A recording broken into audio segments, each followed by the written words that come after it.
Boa tarde, gente. Meu nome é Jennifer Nidara Souza Novaes, sou do terceiro ano A. O tema da minha pesquisa é sobre urbanização. A urbanização é um aumento da proporção da população que vive nas cidades em relação a que vive no campo. É o processo que envolve o crescimento da população e da extensão territorial das cidades, processo em que o espaço rural se transforma em um espaço urbano.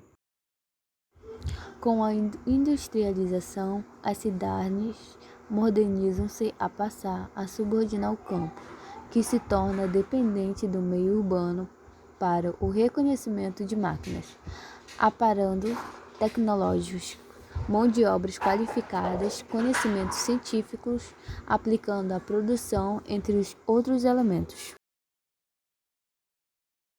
Historicamente, a relação entre cidade e campo é vista por meio da divisão do trabalho em intelectual e manual, de modo que na cidade é beneficiado por o produto oriundo do campo. Como na cidade no Brasil, entende-se que o perímetro urbano das redes municipais, territoriais e populações consideradas urbanizadas.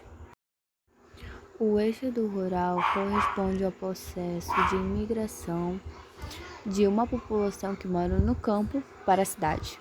Sua ocorrência pode gerar uma série de problemas referentes à ordem estrutural e social dos centros urbanos, como aumento de desemprego e expansão desmedida das periferias.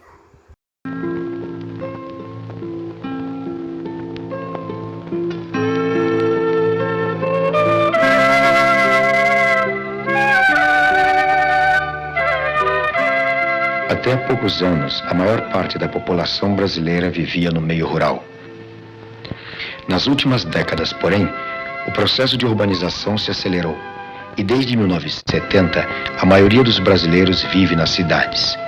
Ainda hoje, de cada 10 brasileiros, 4 vivem no campo.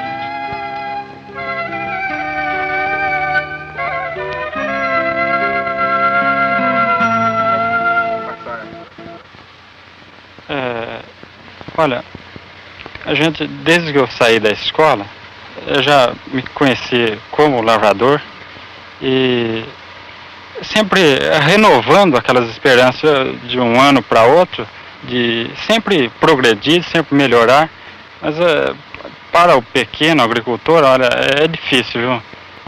As condições não são fáceis para se levantar, para progredir. As migrações internas não são um fenômeno novo no Brasil. 10% dos brasileiros vivia fora de seu estado natal em 1950. 10 anos mais tarde, este número havia dobrado. O êxodo rural, o abandono do campo por pessoas que irão viver nas cidades, também não é um fenômeno recente, mas nos últimos anos muito se acentuou. Não sei, aqui para nós não dá mais para tocar aí. Nós queremos trabalhar aqui para estudar na cidade, não adianta. Meu pai quer que nós vai morar em São Paulo para ver se nós estuda e pega um ofício melhor. A gente vai trabalhando, estudando, a gente vai ser qualquer coisa na vida. Você acha que a vida lá em São Paulo vai ser mais legal, mais gostosa? Eu acho, viu, porque aqui pra gente é fogo, viu, pra trabalhar debaixo do sol, é chuva, tem perdão, viu. Agora em São Paulo, lá o senhor trabalhando numa firma aí, a gente trabalha na tranquilidade. Aqui se chove a gente não ganha, lá a gente tá trabalhando, não tá molhando, tá ganhando da gente. No Brasil, cerca de 15 milhões de pessoas trabalham na agricultura. Destas, 4 milhões são empregados, cerca de 1 milhão empregadores. Os restantes 10 milhões trabalham por conta própria ou sem remuneração. Para cada brasileiro trabalhando na indústria, há 2 trabalhando na agricultura.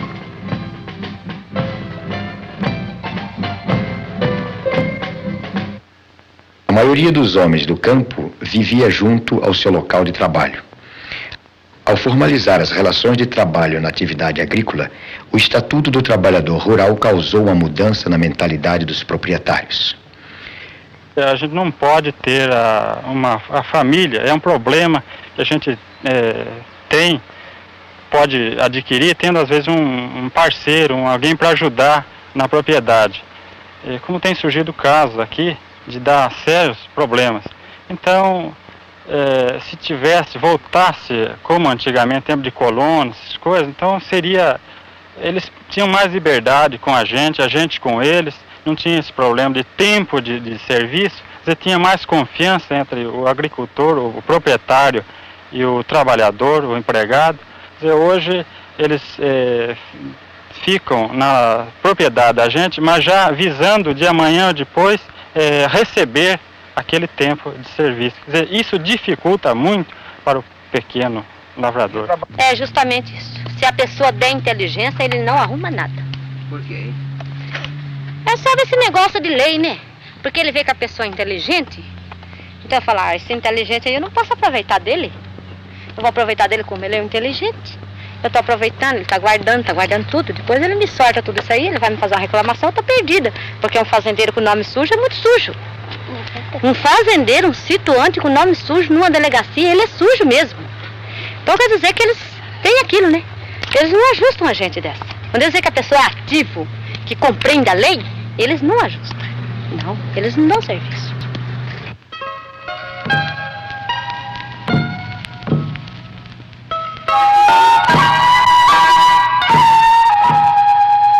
Quando foi implantada na década de 40, a legislação trabalhista causou forte impacto sobre as relações de trabalho na indústria e no comércio. Ao definir melhor as responsabilidades do empresário agrícola, o Estatuto do Trabalhador Rural causou impacto semelhante. Uma das consequências foi estimular a presença do intermediário na contratação de mão de obra. 15 anos. 15 anos que eu venho adotando com gente assim. E sempre um tempo bom, um tempo para caça. O que o senhor faz com esse pessoal? Trabalho assim, é rural. Eu pego o serviço com o situante e ponho eles. E ganho um cruzeiro cada pessoa. Quantas pessoas o senhor leva? Leva 112, 100, 90, 80, 50, essa base. Quando está bom de serviço, precisa mais gente, é 100, de 100 a 150 pessoas.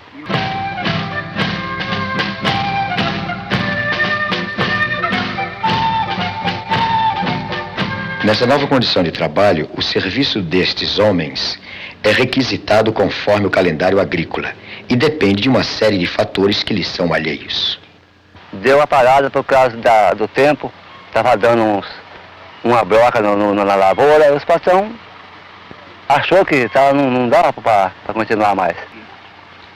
Tá ruim porque tem muito serviço, mas tem muito maquinário que faz o serviço e não dá serviço para boia fria. A boia fria, mais da metade veio perdido um tempo. Aí penando, chegando aqui na minha porta, como nós somos empreiteiros, chega na minha porta aí e fala para mim, arranja o serviço. Aí meu marido sai por aí, eu também luto, eu luto junto com ele para serviço. Mas quando chega a pegar um serviço, o maquinário fez a metade. Então os fazendeiros, tudo tem dinheiro, né? E aí luta com esses maquinários e pouco serviço parece para boia fria.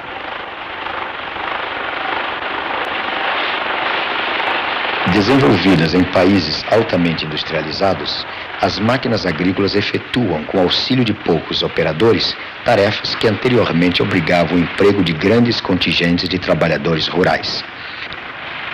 Seu custo exige uma vultuosa capitalização, mas uma colhedeira de algodão como esta realiza o serviço de 300 pessoas.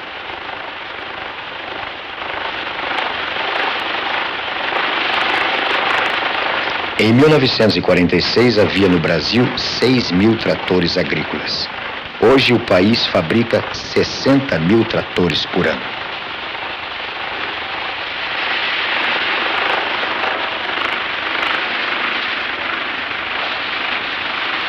Nas culturas extensivas de produtos cujo preço de venda depende muitas vezes do mercado externo, a máquina é quase um imperativo econômico.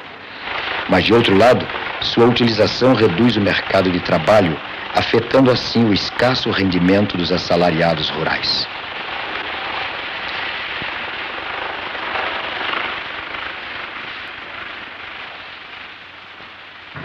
E que essa parte da mecanização é muito necessária também para o país. O país precisa de renda. Então eu acho que não é isso o problema que afeta o emprego dos trabalhadores rurais. Precisa ser mais explorada essas áreas que estão desocupadas aí, que não está fazendo nada. Por causa que tem muita terra sobrando aí, que está criando carrascar, criando onças novamente, e não está sendo aproveitada.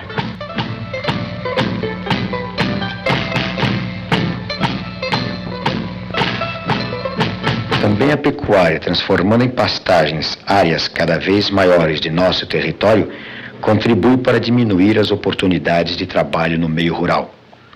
Os riscos econômicos na atividade pecuária são menores que os da agricultura, e muitos proprietários optam pela criação de gado para ocupar fazendas anteriormente dedicadas à lavoura.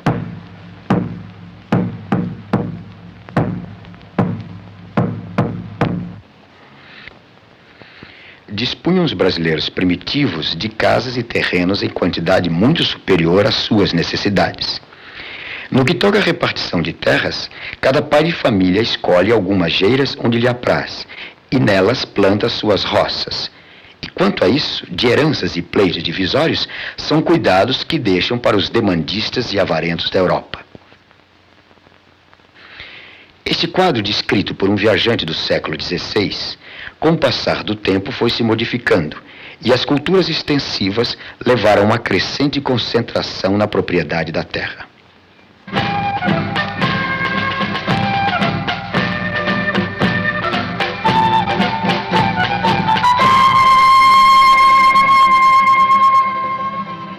Nós estamos mais ou menos no centro de uma fazenda. Em toda essa fazenda, esse panorama aqui, toda era habitada com trabalhadores assalariados e pequenos produtores. Com essa evolução dessa usina que aqui se veio desenvolvendo, esse povo todos passaram a ser os chamados boia-frias. E eu acho que com esse desenvolvimento houve uma grande vantagem, riqueza para a nação. Mas para o homem foi atrasou, o homem ficou sem dignidade humana para trabalhar nessa região. Esse povo foi tudo para esses rebaldes das cidades, onde está quase surgindo as favelas também aqui no interior. Eles ganham a vida trabalhando aqui mesmo nessa fazenda, viajando de caminhões, como seja transportado pior do que os porcos, pior do que os bois, pior do que qualquer animal, o homem está sendo transportado nessa via asfaltada, isso que nós estamos vendo aqui.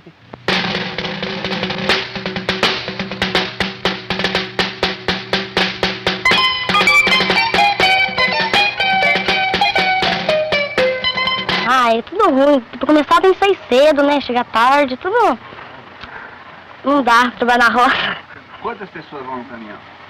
Tem vez que ia 112, né, Chico? Tem vez que vai 100, 90, outra vez 112, assim. E é ruim a viagem? É ruim? Por quê? Muito apertado. Muito apertado, muito longe, tudo ruim. Não obstante a imensidão de nosso país, os 15 milhões de pessoas que constituem a população agrícola ativa exploram atualmente uma área inferior a 4% do território brasileiro. Pressionado, sem perspectivas, o homem decide seguir a estrada. Supõe que na cidade encontrará o espaço vital que no campo lhe falta. O êxodo rural, entretanto, não ajudará a resolver problema algum.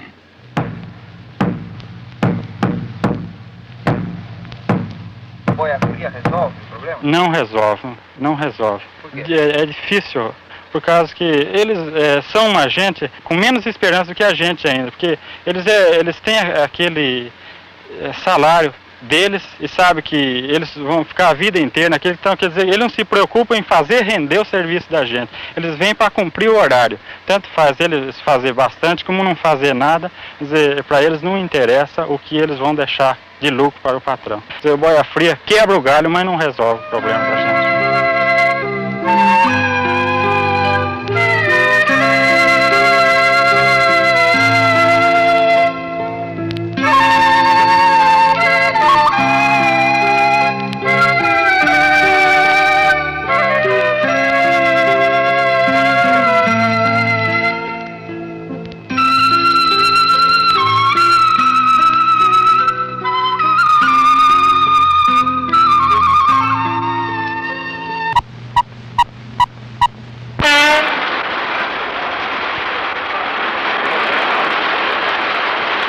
Bom, eu sou assistente social aqui em Assis, que a gente tem, sim, sentido muito o problema do migrante em Assis, o que se deve à localização da própria cidade, polo, rodoviário e ferroviário. Então nós estamos praticamente em divisas com os estados do Mato Grosso e Paraná. Inclusive esse daí a gente faz uma tabulação assim, mensal. Então entre as causas assim, que tem maior número é a procura de emprego, caminho e tratamento médico. Olha, agora começou a diminuir por causa da safra, né? Então quando há safra diminui e na entre safra aumenta. A redução das oportunidades de emprego na agricultura é agravada ainda pela alta taxa de natalidade que costuma ser, no meio rural, superior à das cidades. Inclusive, a pessoa aqui no bairro aqui, sei lá, eles casam, mas não olham o futuro. Muita gente casa aqui e não tem condição de casar.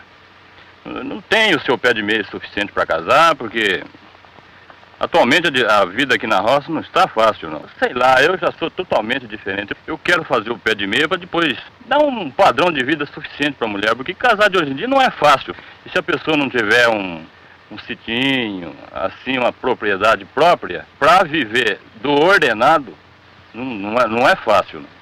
E a pessoa não encara essas coisas. Ele quer saber só de produzir os filhos e não dá guarida para os filhos. Não tem muito serviço, não. Então, onde que a pessoa casa e não tem o serviço suficiente para manter a casa e encontra dificuldade, né, na vida. O senhor vê, nós moramos aqui, Tarumã, nós paga aluguel, paga luz, paga água, paga tudo, o salário do marido é barato. Temos 5, 6 filhos. Nós podemos trabalhar na roça para ajudar ele. Quando nós podemos, nós somos boia fria. Nós somos boia fria. Mas quando nós não podemos, nós ficamos em casa, né? Fazer o quê? Quando nós temos um neném novo, quando nós estamos numa situação que não pode ir na roça, então nós somos obrigados a ficar em casa. Eu não tenho onde morar. Vamos morar onde? Debaixo da árvore? Eu vou pegar 5, 6 filhos e vou pôr debaixo de uma árvore dessa? Não posso? Não tenha paciência. O mundo é de todos nós que Deus fez. 2, 3 tomou conta de tudo. Nós não temos mais aonde morar. Vamos morar onde? Casa de aluguel é, como disse o senhor está vendo aí, é 180 conto na casinha dessa aí. E para boia fria. E sem condição, sem não tem água, não tem nada. E nem luz não tem. E nem um banheiro não tem. E nem uma privada também. Aqui as privadas nossas é pro meio do mato aí. É para falar, então, né? O baixo nível de renda desses homens dificultará sua integração ao meio urbano. Eles agora terão que pagar por sua moradia, além de adquirir os gêneros alimentícios que anteriormente, ao menos em parte, eram por eles produzidos para o consumo de suas famílias. Antigamente tinha mais povo na zona rural. O comércio na zona rural, há 5 anos atrás, era 100% melhor. E hoje já existe fracasso na zona rural. Na zona rural você acaba encontrando as pessoas que vêm comprar de você muito fraquinho demais. O ordenado deles, eles ganham muito pouco e não é suficiente para eles viver, fica dando prejuízo para vender, né? Então tem todos esses problemas. Neste esforço para garantir a sobrevivência da família, até mesmo a perspectiva de dar educação aos filhos é prejudicada. A escola deles são essas, igual eu lhe expliquei. Que até justamente eu vou tirar esse mais velho. Vou mandar ele para quarta cana. Por quê? Porque elas me pedem tanta coisa, elas querem que eu sustente meu filho como rico, e eu não sou rica. Sou pobre, senhor. Então, nós somos obrigadas. Agora, cada folha, cada livro que vem, cada papel que vem, cada uniforme, tudo é uma exigência dos infernos que nós temos que acudir aí, né? Então, eu não posso, nessa condição não dá. Eu pego e tiro. Vá pra roça. Então, a gente criando no resumo da roça, criando ali, quer dizer que ele dá mais um bom homem do que ele viver no estudo. Porque tem milhares de ladrão que são estudantes. Estuda só para roubar. Só para roubar, para fazer desordem, para fazer tudo. Tudo que não presta.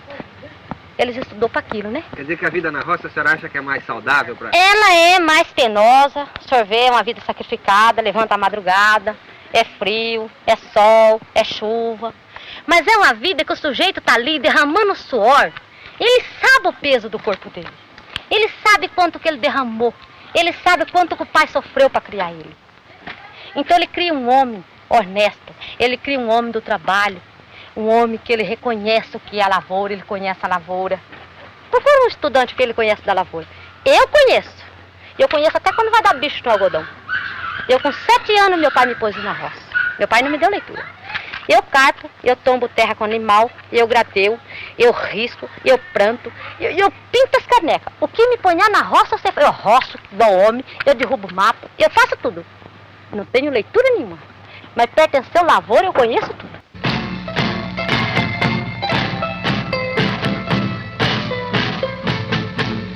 As diferenças entre a gente do campo e a gente da cidade formam uma das principais fronteiras nas relações humanas.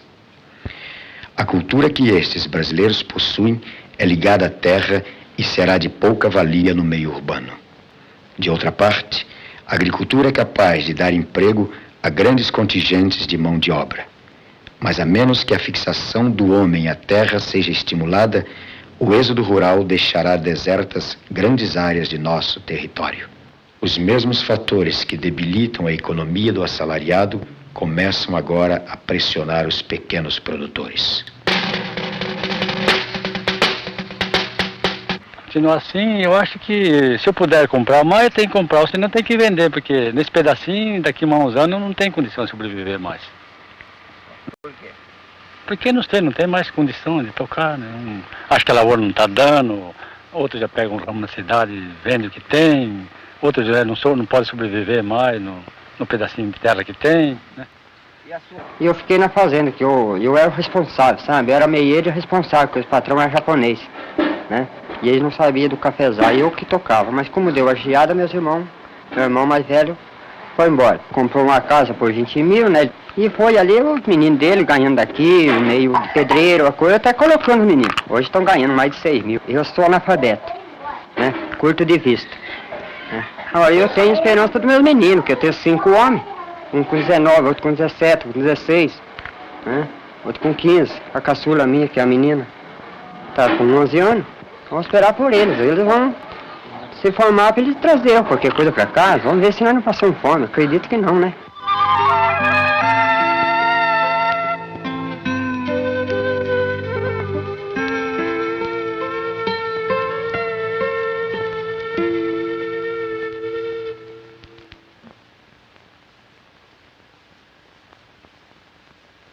A urbanização significa progresso quando as pessoas que abandonam um campo encontram na cidade melhores condições de vida. Nos últimos 40 anos, enquanto triplicava o total da população brasileira, o número de habitantes nos centros urbanos sextuplicava, passando de 13 para 80 milhões de pessoas. A Lei número 4.504, de 30 de novembro de 1964, dispõe sobre a reforma agrária e em seu artigo 1º aborda o conjunto de medidas que visam a promover a melhor distribuição da terra mediante modificações no regime de sua posse e uso, a fim de atender aos princípios de justiça social e ao aumento da produtividade. A remuneração relativamente baixa da agricultura é relacionada com a baixa produtividade do trabalho agrícola. Em muitos casos, não convém ao homem vender a força de seu trabalho. Produzindo para si próprio, ele poderá obter melhor recompensa, com vantagens para si, para sua família e para a sociedade.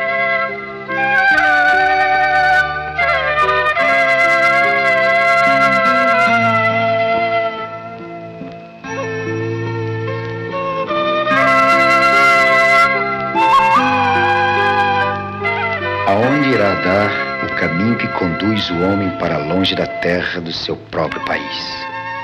Assistindo ao progresso brasileiro, os homens do campo aspiram a integrar-se à sociedade para usufruir do bem-estar que eles, com seu trabalho, ajudam a construir.